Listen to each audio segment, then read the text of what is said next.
राजा विक्रम सिंह के दरबार में एक साहूकार छित्तरमल अपनी फरियाद लेकर आया। राजा विक्रम सिंह जी की जय हो। हुजूर, मेरे साथ न्याय करे। क्या बात है, साफ साफ बताइए। हुजूर, मेरा नाम छित्तरमल है। आपके ही राज्य में मेरा छोटा सा सोने चांदी का व्यापार है। मैं अपने खजाने में सोने की अशर्फियां रखता हूँ।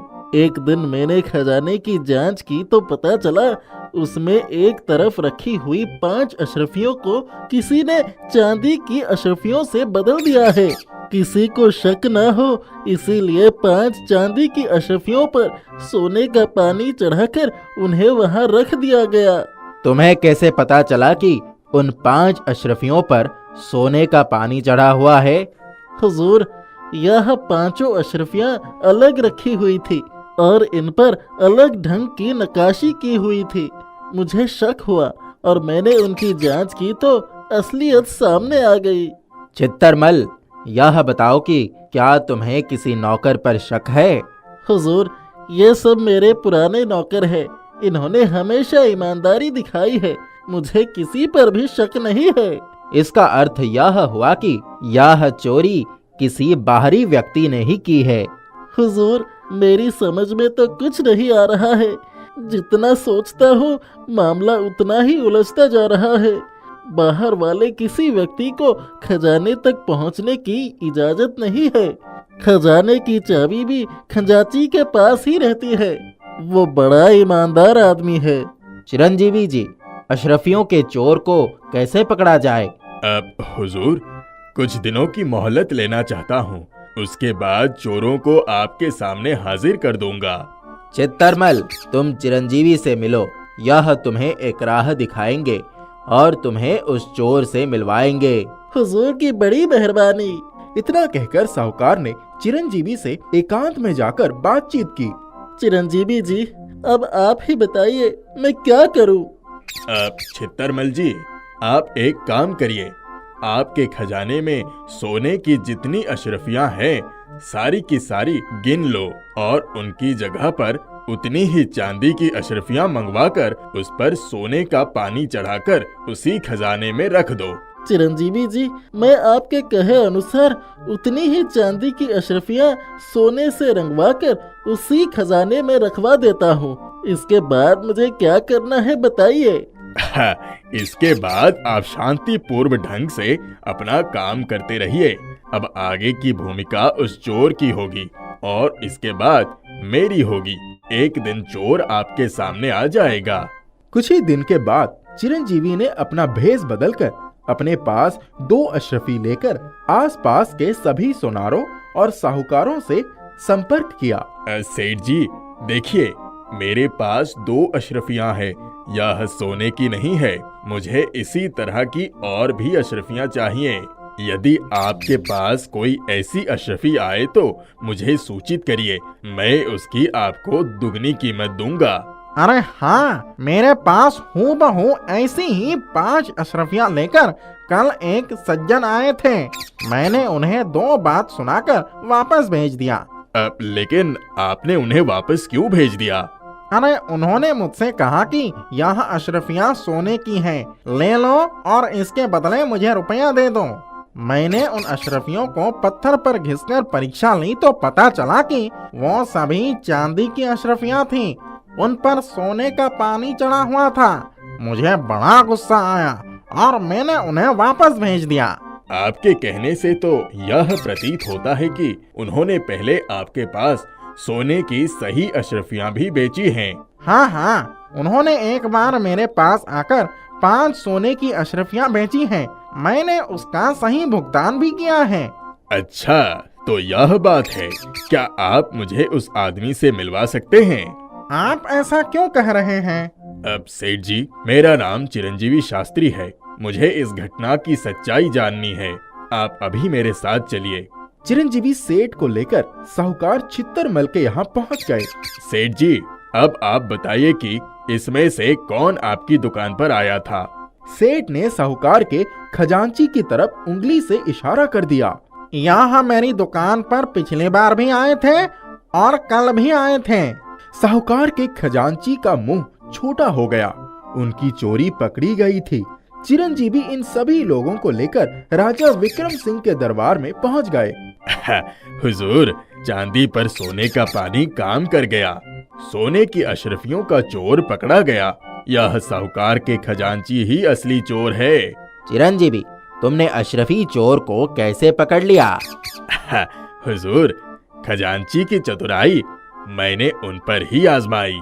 सभी अशरफियों को बदलकर चांदी की अशरफियों पर सोने का पानी चढ़ाकर रखवा दिया। यह जिस दुकान पर बेचने गए, मैंने वहां जाकर उस सेठ से सब कुछ कबूलवा लिया। क्यों खजांची, जिस थाली में खाया उसी में छेद कर दिया? तुमने ऐसा क्यों किया? हुजूर, मेरे मन में लालच आ गया था और मैंने यह बहुत बड़ी गलती कर दी। खजांची को 5 वर्ष का कारावास दिया जाता है। शाबाश चिरंजीवी, तुमने फिर से एक बार अपनी चतुराई साबित कर दी। दरबार के सभी लोग चिरंजीवी की चतुराई की प्रशंसा करने लगे। पड़ोसी राज्य के राजा यशवंत सिंह ने राजा विक्रम सिंह के राज्य पर आक्रमण करने की योजना बनाई। यशवंत सिंह के पास विशाल सेना और बहुत सारे हथियार थे। राजा विक्रम सिंह ये भली भांति जानते थे कि इस युद्ध में उनकी हार निश्चित थी, इसीलिए वो इस युद्ध को टालने का उपाय ढूंढने लगे। उन्होंने चिरंजीवी को अपने पास बुलाया और एकांत में उनसे विचार विमर्श किया।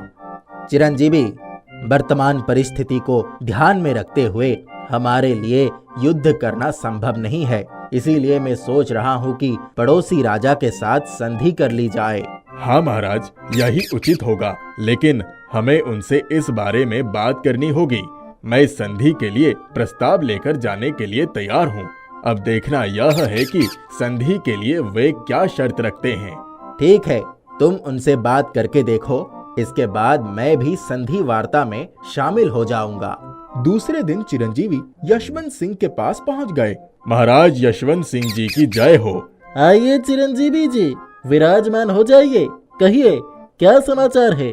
हे राजन, मुझे राजा विक्रम सिंह ने आपके पास मैत्री प्रस्ताव लेकर भेजा है। ये तो अच्छी बात है। मैं तो युद्ध की तैयारी कर रहा था, लेकिन अब विचार बदलना पड़ेगा। यदि वे युद्ध नहीं करना चाहते हैं, मित्रता चाहते हैं, तो उन्हें मेरे साथ संधि करनी पड़ेगी। हुजूर, हमारे राजा भी संधि के लिए तैयार हैं।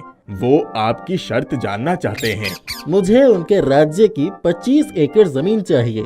यदि वो मुझे इतनी जमीन दे देते हैं तो मैं भविष्य में कभी भी उनसे युद्ध नहीं करूंगा और हम दोनों मित्र बन जाएंगे। मैं 25 एकड़ की जमीन पर अपने हथियार रखने के लिए गोदाम और कुछ निवास बनवाकर अपने कई बड़े अधिकारियों को बसाना चाहता हूँ।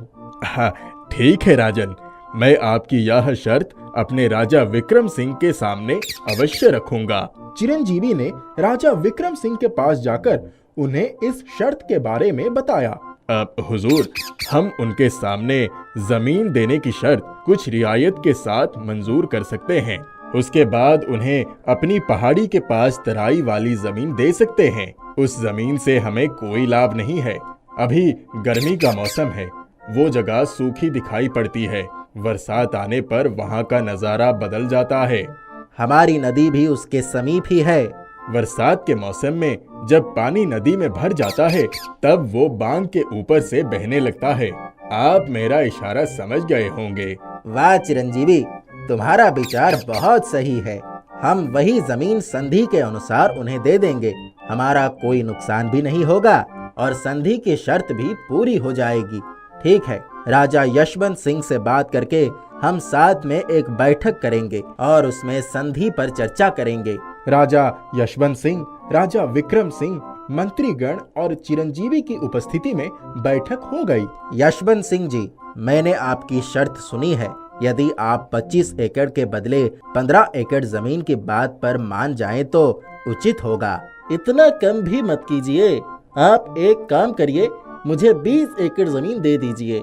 ठीक है राजन, मैं रजतपुर के पास की 20 एकड़ की जमीन आपको देने के लिए तैयार हूँ। आप स्वयं देख लीजिए और वहाँ पर अपना गोदाम और अधिकारियों के लिए निवास स्थान बनवाइए। उसे समतल करवाकर उसका हर तरह से प्रयोग कर सकते हैं। हाँ राजन, ये जमीन आपके लिए सर्वथा उपयोगी है। आपको भविष्य में यह बड़ा लाभ देगी।